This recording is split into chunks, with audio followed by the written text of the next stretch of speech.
Hello, everyone. Thank you for joining us here today. My name is Fabiana Bacchini. I'm the Executive Director of the Canadian Premature Babies Foundation. So much has happened and so much has changed in the last few weeks, and certainly our work here at the foundation has also changed.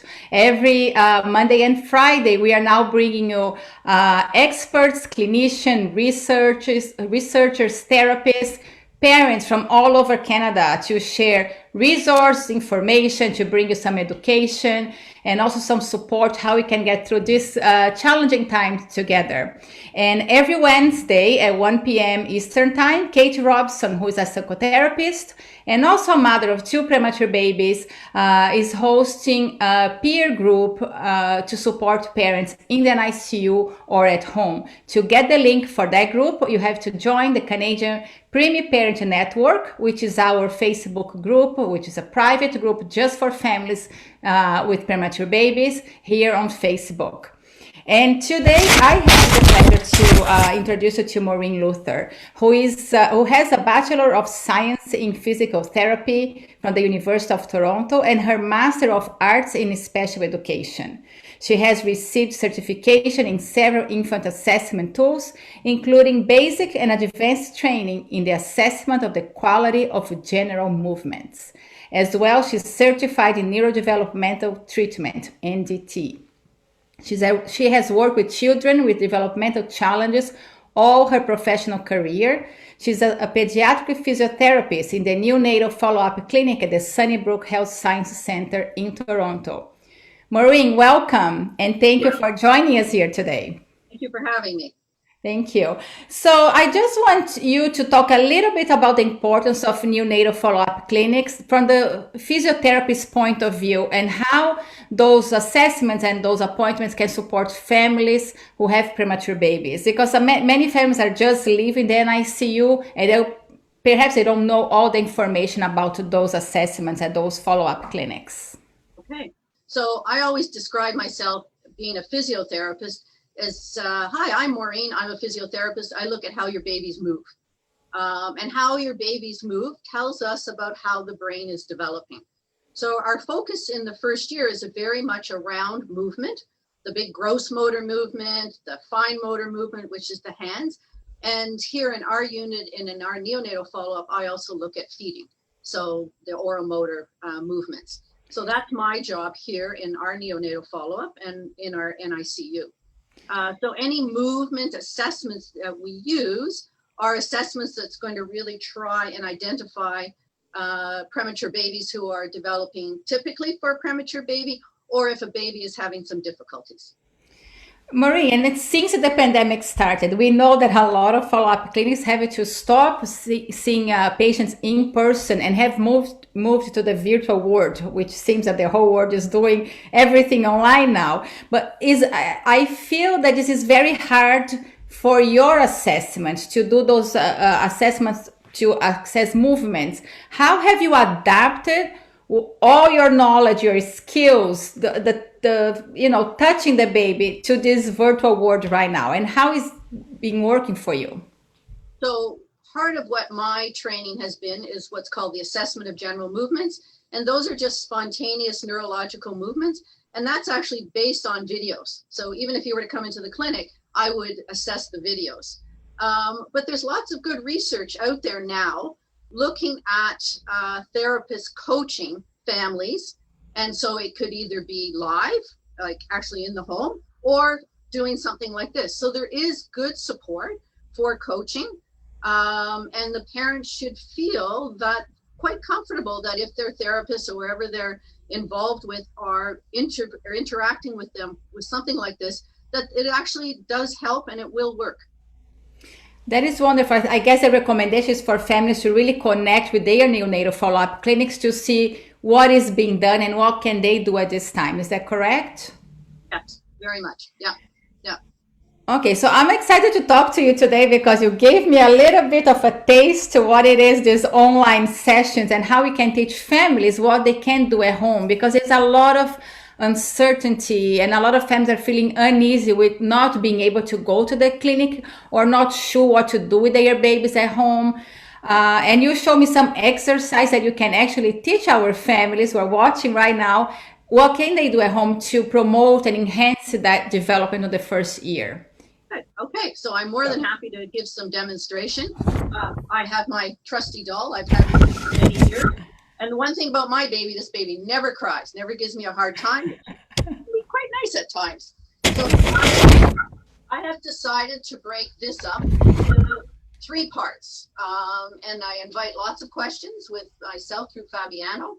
I'm going to break it up into 0 to 4 months, 4 to 8 months, and 8 months to 12 months.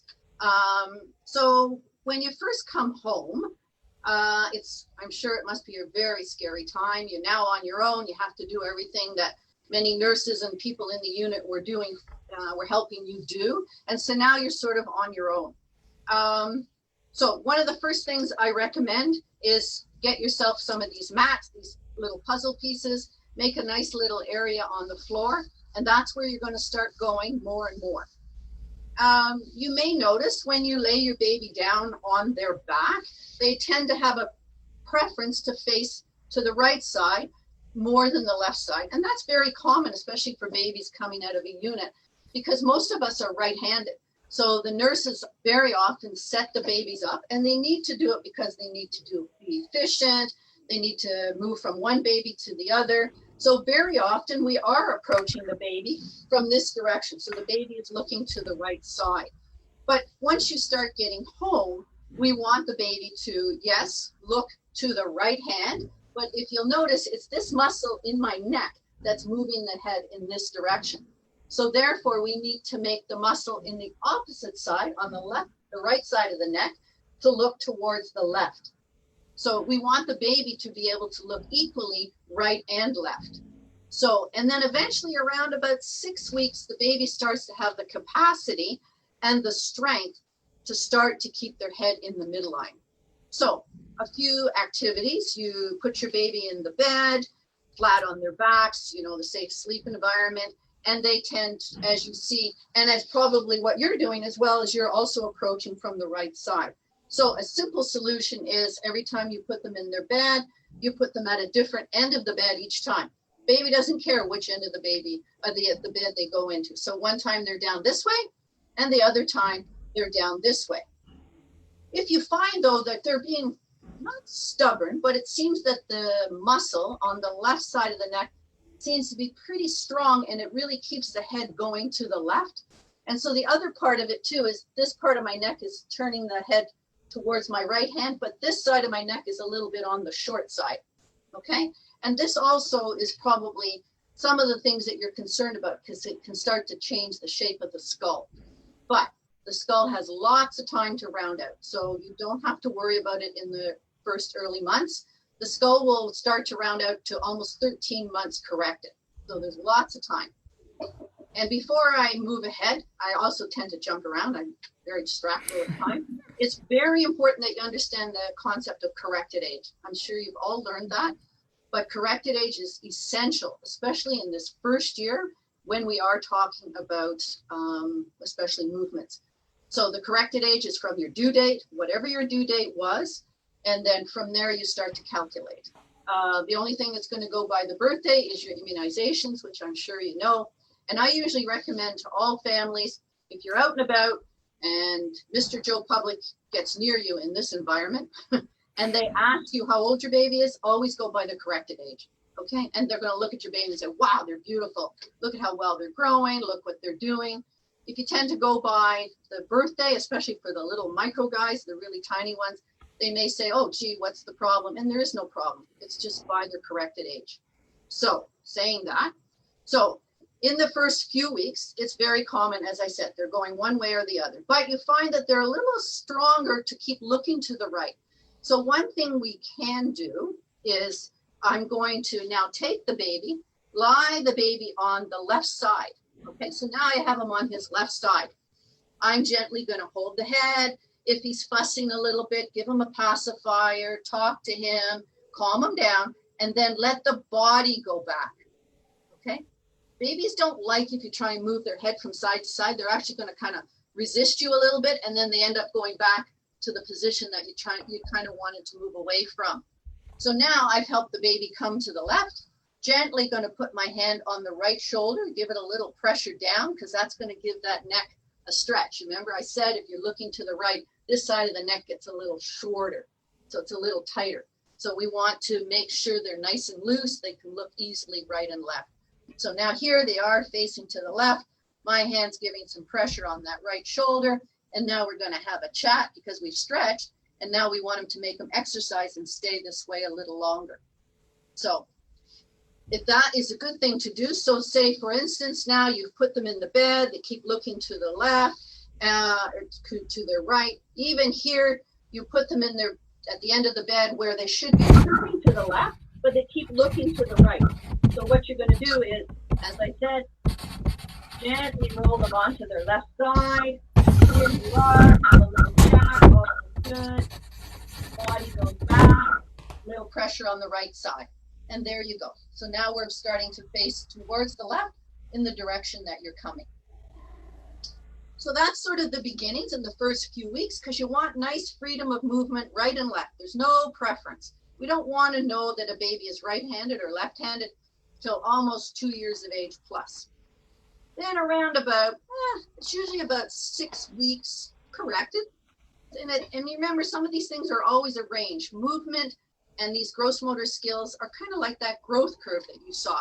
There's a range, right? So we're not going to panic if they're not following exactly the milestones that you're reading about. It's a range. So it's more how they're doing things and how they're moving along.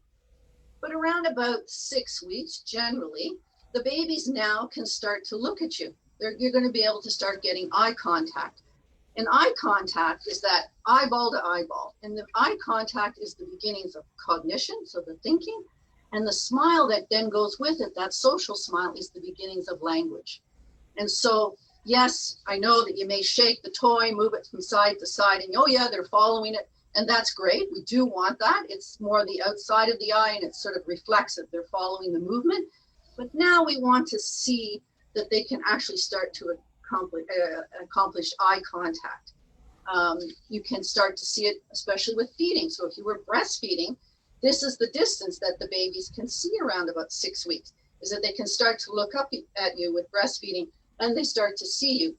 Or hopefully with your feeding, you've now been able to start feeding your baby in this position and they can start looking up at you. But another way to keep encouraging that eye contact and the head coming to center is you're always going to approach your baby from the middle. So from the center, you're dressing, you're changing, you're bathing, and you're going to do it here in the middle. Even if your change table is set up, so you're in the room and you have to keep coming from the right. Go to the end of your change table and approach your baby from this direction.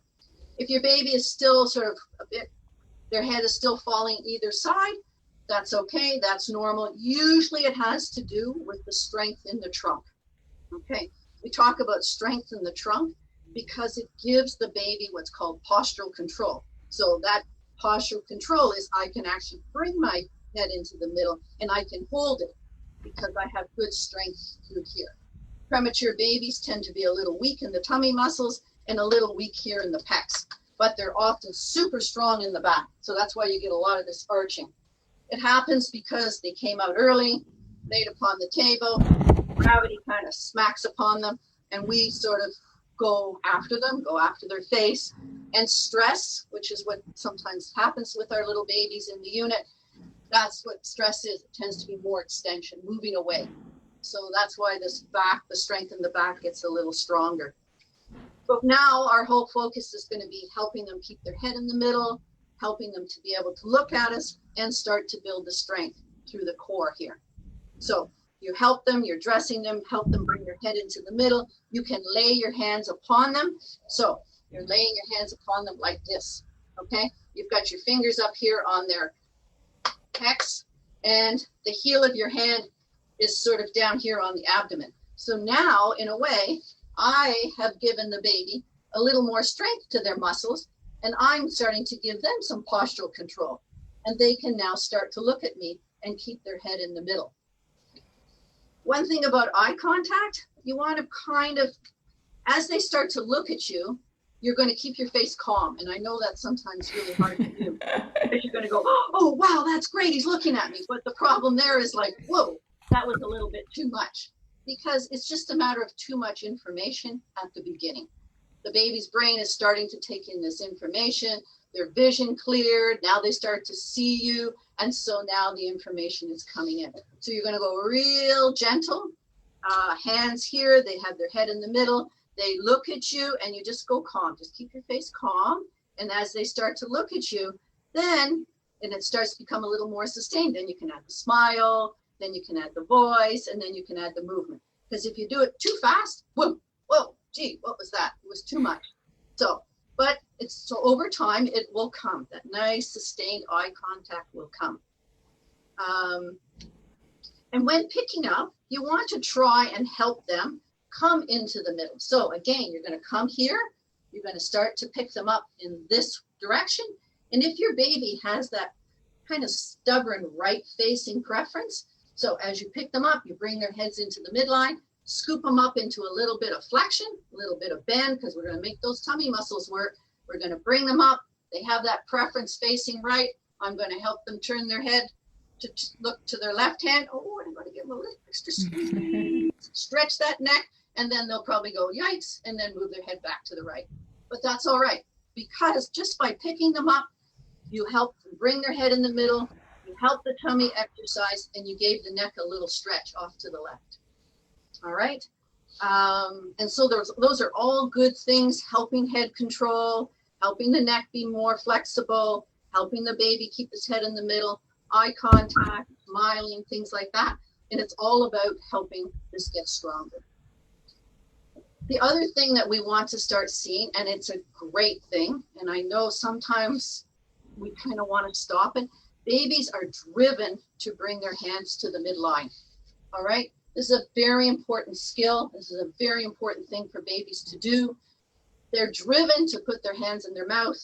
These are very important tools, and as they put them in their mouth, they start to open up their fingers. They start to isolate their digits, it's called. That's what forces their thumbs to come out. That's what forces their index fingers to come out. And so they want to put their hands in their mouth. That's making these muscles stronger. That's a good thing, okay? They're starting to keep their head in the middle. The hands come up, it comes into the mouth. They're learning about their hands. They're also preparing their mouth. They're preparing their mouth for feeding as we move ahead. So it's an important thing. I know sometimes that you don't want them to do it because you don't want them to scratch their face, tend to put mittens on, but we want to discourage that. Mittens aren't a good thing unless it's cold outside. If you're worried about the fingernails, either trim them with their little baby clippers when they're in a deep, deep sleep, or mommy can peel them off, things like that. It's your baby, your mommy, you can do it. Okay, so just let them bring their hands to the middle. If you're wondering, as they want to grasp a toy, initially they tend to grasp a toy more off to the side. All right, this is advanced. If the toy is in the midline, this is advanced, because now I have to have lots of strength in my pecs. I have to keep my head in the middle, and it's a long way to come from down here up into the middle here. So initially the grasp and the sort of attention to the toy is more off here to the side. So if you're wanting your baby to reach up and start to grasp something with the right hand, you're kind of right here above the right hand. And then slowly you're going to start bringing it towards the midline. And then probably around about 3 months, corrected, you're going to start getting the grasp in the midline. Very nice. That's a great thing. And then my all-time favorite and the all-time cure for just about everything is tummy time. Tummy time is crucial. Tummy time is what's going to build the strength of the abdominal muscles, build the strength of the pecs. We need good weight bearing through the arms. Babies need their arms to move until they're up walking around. So we have to build the strength in these shoulder muscles and get the weight bearing through the arms. Premature babies are going to be particularly weak through here, especially if they had support with breathing. If they had ventilation, the longer they're on oxygen, all of those things just zap the strength out of these muscles, because these muscles are also used in breathing. And if they required a lot of assistance with breathing, it just zaps it out of there. So that becomes one of the reasons that these muscles are super weak. So how we tend here at Sunnybrook, we tend to suggest that tummy time should be done frequently and for a short period of time. So we sort of suggest every diaper change, you're going to take your baby and you're going to put him on his tummy. The best place to be is on the floor. It's firm, it's hard to work off. And it's a good policy. You need to get to the floor. One thing, it's the safest place to be. You can never fall off the floor, but you can fall off a bed, you can fall off a couch, you can fall off a change table. So the more you go to the floor, put these little mats on the floor, the more you get to the floor, the better it is. It's safer for your baby and it's easier for the baby to work and to exercise. So we suggest you're going to take your baby over to your tummy. I put my hand here, give this the strength, lots of strength here. Sorry, let's take that down. So we're going to take over, hand here, and I'm going to take my baby over onto his tummy. Okay? Babies have a reflex, especially in the first months. Go. Can it go?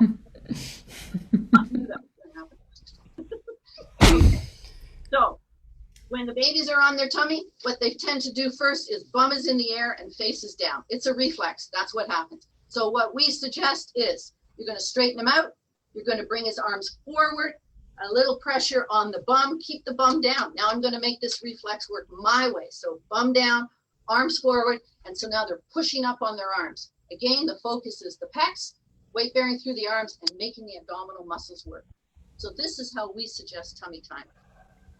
And as I said, you're going to do it with every diaper change, and you're going to do it for 1 minute to 2 minutes. Hopefully by about 2 months corrected, your baby will tolerate about 20 minutes of good active tummy time. So it's going to be 8 times a day for 3 minutes, or it's going to be 10 times a day for 2 minutes. But you want to be around 20 minutes of tummy time, active working by about 2 months corrected. From there, I'm going to jump ahead fast now. It's between 4 and 8 months. So 4 and 8 months now is generally, babies are starting to move, all right? So babies are starting to move from their back to their tummy and their tummy to their back. Because now they're spending lots of time down on the floor on their tummy, right? So to help a baby roll from his back to his tummy, you're going to help him, and I'm going to show you. If I was going to help the baby roll over the right side, I would take his left leg, and I would take the left leg, I'm going to bring it over. I'm going to touch the knee, I'm going to slide the knee down, and over the baby comes. And I don't have to do anything with the head or the neck or the arms, okay?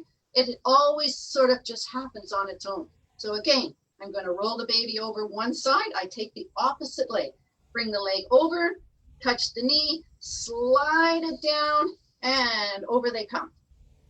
All right, you can do it both ways, of course.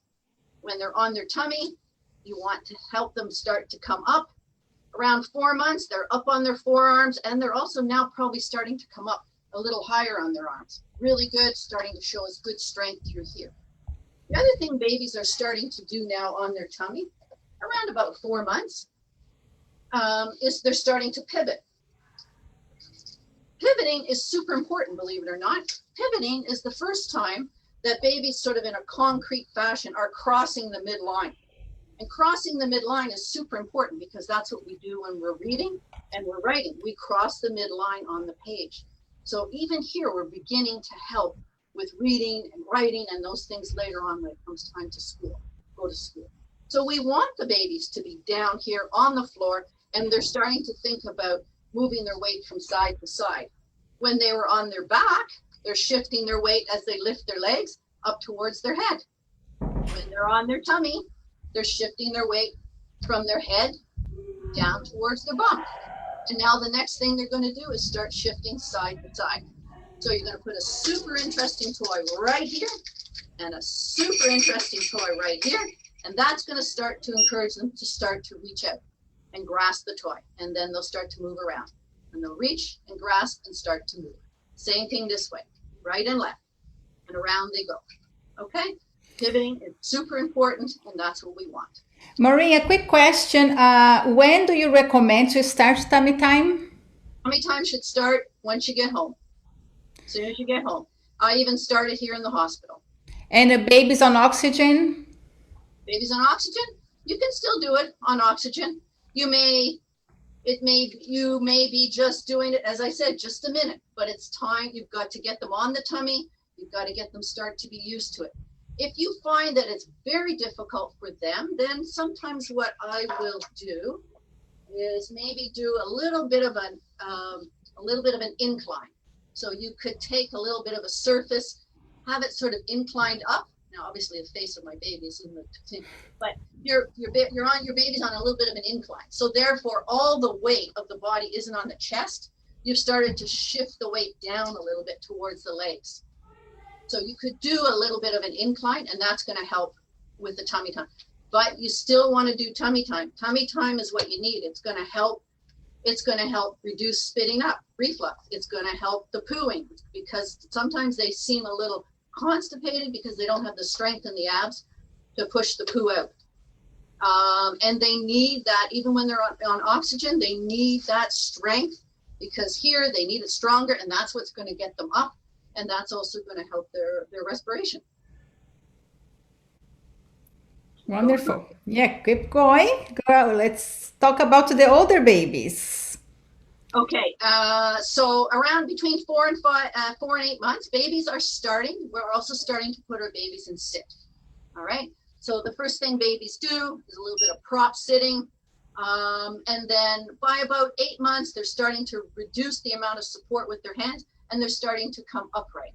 If you're starting to have difficulties with that, my favorite little trick is baby in a box. You're going to find a box that's going to fit your baby just nicely. Okay. And in we go. Okay. This is a small little IKEA box, but you can get any box that's going to help. And now you've got a baby working hard up here, and the toys are here in the front, and there you go. And you can also make a little extra work by moving them back and forth, a little bit of forward, a little bit of backward, and this is all working the trunk and helping them get stronger through here. The other things, there's a lot of these seats on the market. I just happen to have a Bumbo, but there are some beautiful seats out there. I think I'm okay with a Bumbo, especially, in the first, because they're only going to use it for a couple of months. Babies who are typically developing, it starts to bring them upright. It starts to make the tummy muscles work, and you can't beat the cute factor. But if you have other ways of getting other little seats similar to this, that's great. Some of them come with trays, or if you don't have a tray, get a simple box, a wooden box, same height as this, cut out this wall, cut out a little half circle, and now you have a table and chair. And the babies are going to be putting their weight and putting their hands up here on the surface. Okay? This is obviously going to go on the floor, always on the floor. And if you find your baby, it tends to be a bit of a thruster back, put this up against your couch. So if they sort of thrust back, then the couch is there, and then you're also on the floor with them, of course. But this is the beginnings of some nice, good sitting. As babies start to approach 8 months, they're getting better with their sitting. Their hands are starting to come up off the surface, but we can even challenge them a little bit with their sitting by sitting them up on a box. And now we're really making this work a little harder. And this can also be the beginnings of sit and rising up to stand at a surface and down, up and down. Normally babies will get to stand through what's called a half kneel, but that's the other very important. As babies achieve sitting, what's very important is they know how to transition out of sitting. So how babies transition out of sitting is through the side. So we all side sit. We all sit in the side sit position. And so this is how babies learn to transition out of sit and then eventually return to sit. So how you can help them do this, they're in sitting, their hands are starting to be free. You're going to put that super great toy they love, 45 degrees, hands go over, and the back leg just bends back. If you're nervous what that looks like, get down on the floor and see how you do it yourself. Okay? As the babies start to move out of sit, because out of sit's going to be easier because gravity is taking them down. They go down. Oh, I'm a little bit tangled up. I look like a pretzel. Give them a minute. Let's see if they can figure it out themselves. That's good motor planning. They've got to figure it out. Movement and learning to walk is about muscles, but it's also about motor planning. So now I figure out, oh yeah, this is how I have to get off my leg or free up my arm. So don't just fix it for them, help them, just wait them out a little bit. If they're really stuck, then what you do is kind of help roll them off of it. So then that frees up the arm and they're like, oh, there you go. To get back to sitting, now I'm really racing ahead. What you can do is put one hand under the chest, okay? This is how babies return to sit. And that leg flips back in under the tummy. So now they're back in that side sit position. And then they'll scoop around to sit. And there you go. Okay, Maureen, there's a question here. My baby is close to 8 months, correct? And he still hates sitting without support. He's constantly going back to the tummy time position. Is there anything or tips on how to help him sitting more? Sitting more? Okay, so if a baby is wanting to be on the tummy, so if a baby's not moving so much from tummy to back or sit to tummy and then back to sit, so many times throughout the day you're on their tummy and then you're up into sit. So you have to alternate the tummy and the sit. So the baby likes to be on his tummy more because he's got a bigger base. It makes him feel a little bit more secure. So on his tummy, but every 30 minutes, you've at least put them up into a sit position, at least for a couple of minutes. You can use the little box trick to help them be a little bit more supported so they're not so steady in sitting. So up they come like this, or if they can come up into sit and they can maintain this prop sitting, that's also good. But make sure that you're also not then necessarily handing them a toy that they have to grab, because once they lift the hand up to grab the toy, then they may fall back or they may fall off to the side. So better it's sort of a toy that you're sort of using to entertain them. So they're working here on trying to maintain their sit balance, and now we're talking or we're singing or we're using a toy that you don't necessarily want them to grab. As they get a little stronger, yes, they will start to free up one hand, and then they're going to want to grab the toy with one hand. And as that gets better and better, whoop, two hands come up, and there we go. Now we start to have independent sit. Independent sit is that they can sit, they can use their two hands to play with the toy, and they're maintaining their balance. But the progression of sitting is propped, one hand up, and then two hands up. That's wonderful. Maureen, can you talk a little bit about equipment? Because sometimes we are not sure what kind of equipment you can use with the babies who are born preterm, what is safe, what is recommended. Okay. So the number two items not to use, and I'm sure most will hear that from their therapists, is no exerciser and no jolly jumper.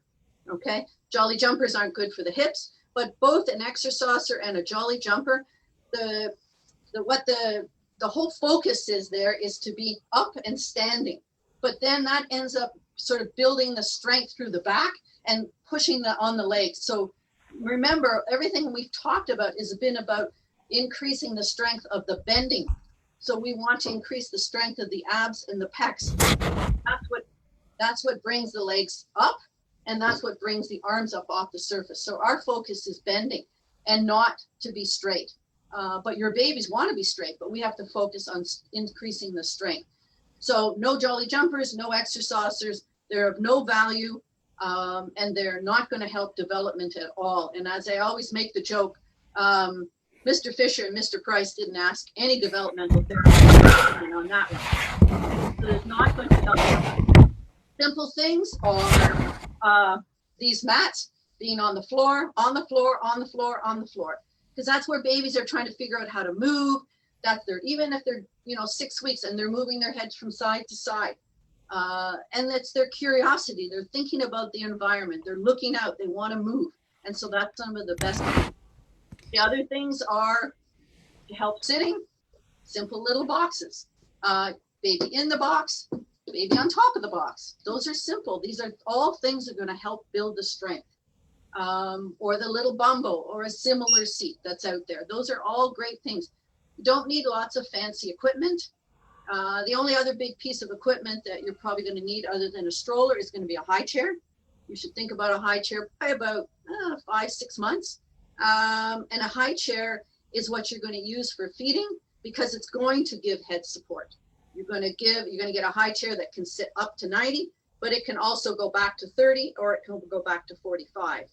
And so babies need that support when they first start to feed because it's a two-task item there. You're trying to work on sitting and you're trying to use your mouth and feed at the same time. So you want to avoid that they have to sit independently and try and use something like this. This is for trying to help them get stronger in their sitting. But when it comes to feeding, it's going to be a high chair. And then as it's time to come up to stand at the furniture.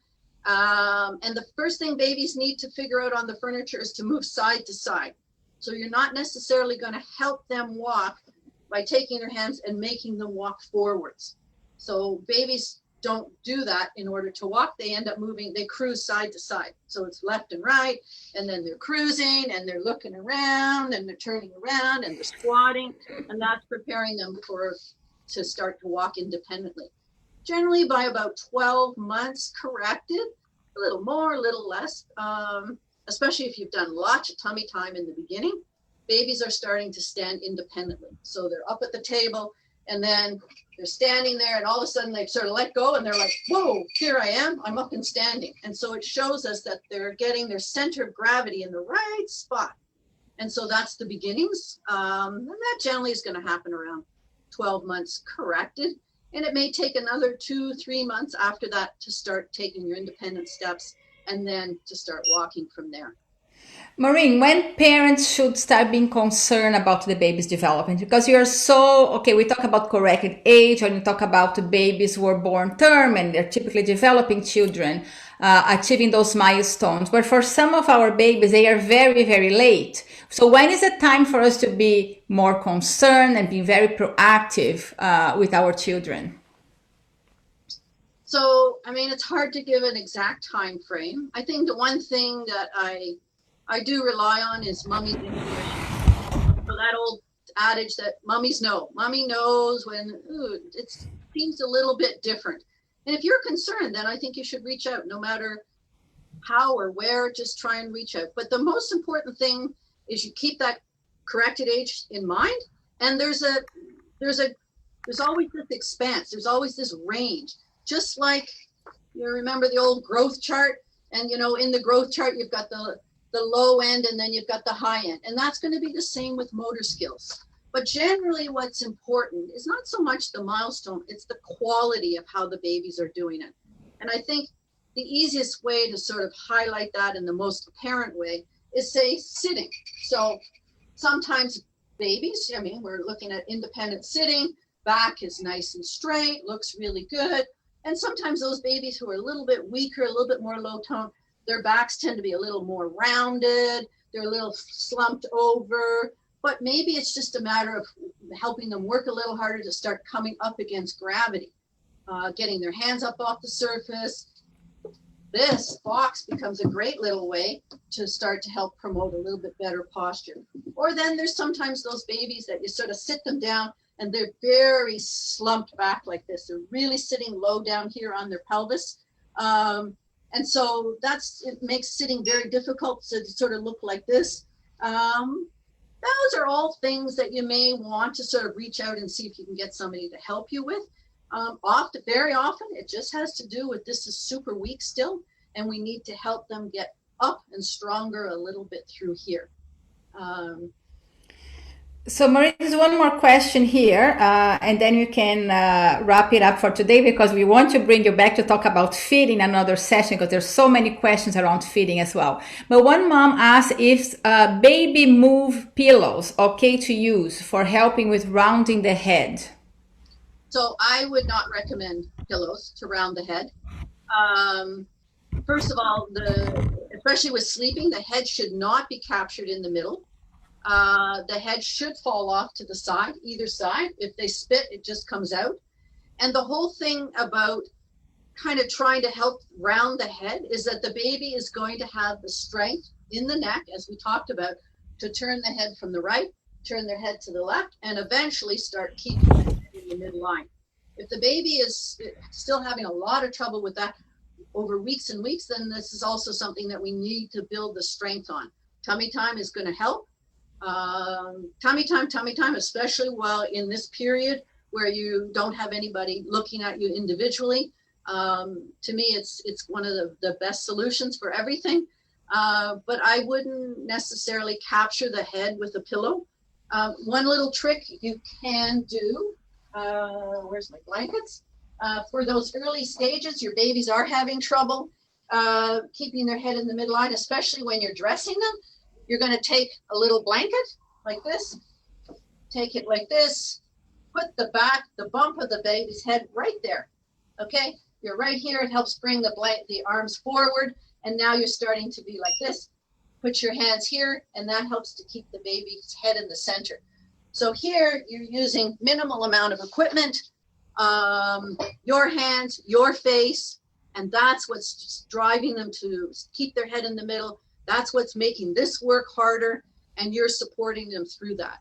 Okay, but just to clarify, this is not for sleeping. This is during the day changing diapers. You use the blanket in the early stages. Is that correct? Okay. Yes, thank you. Yes, not for sleeping. No, in the bed for safe sleep, babies flat on their backs, no blankets, no toys, none of that, no pillows in the bed. Yes, thank you. Okay. Maureen, thank you so much for joining us today and for sharing all your knowledge and teaching us how to do this virtually. It's a new world that is opening up for all of us. So thank you. And I really am looking forward to bringing you back to talk about feeding the next few weeks. Sure. Thank you. Yes. Thanks for having me. Thank you. And thank you everyone for watching us today. Please stay tuned on our social media channels to see who is coming up next. On the next few weeks, we're going to be bringing to you. You can share your concerns, your questions. We can make suggestions who you'd like to see on our Facebook Live. On Friday, May 1st, we're going to be talking about music in the NICU by bringing a music therapist and a professional harpist to talk about their work in the NICU and how they are supporting babies with music. How beautiful is that? So thank you all. And Wednesday, join Kate Robson on the peer group online. You can join her group by joining our Canadian Premium Parents Network, which is our Facebook group for families only. Thank you, and I see you on Friday. Bye. Thank you.